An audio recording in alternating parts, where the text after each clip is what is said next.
सम्पूर्ण मित्रहरू नमस्कार। मेरो नयाँ भिडियोमा हजुरहरूलाई स्वागत छ। आज म रूपा गाउँपालिका वडा नम्बर 6 तालबेसी भन्ने ठाउँमा आएको छु, जुन ठाउँमा 10 महिना अगाडि मात्रै जलसिद्ध महादेवको उत्पत्ति भएको छ। यसको बारेमा हाम्रा एकजना स्थानीयसँग म केही सोध्न गइरहेको छु। उहाँले भन्नुहुन्छ, ल दाइ हजुरले भनिदिनु पर्यो कहिले यो उत्पत्ति भएको। यो उत्पत्ति भएको चाहिँ यो जो काल समय छौड गर्ने क्रममा हजुर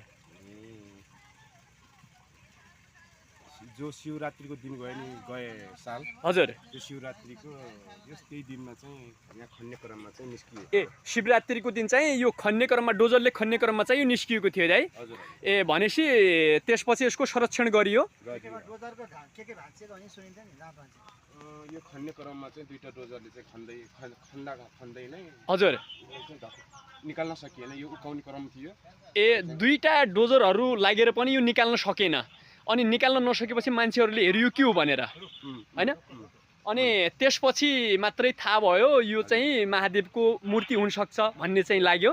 र अनि त्यसपछि तलबाट माथि पानी आएको पनि देखियो। कमसेकम 5 फिट माथि चाहिँ पानी आएको छ। यो चाहिँ महादेवको शक्तिले भएको हो भन्ने चाहिँ प्रमाणित भएपछि यो क्षेत्रमा चाहिँ पर्यटकहरूको पनि आगमन बढेको हो है दाइ। एकदम ल हजुरलाई धेरै धेरै धन्यवाद। हजुरको शुभ नाम? जेआर मोहम्मद मिया। जेआर मोहम्मद मिया। ल हजुरलाई धेरै धेरै धन्यवाद। ल हस्। मुस्लिमै हुनुहुन्छ करिब है। ल हस्।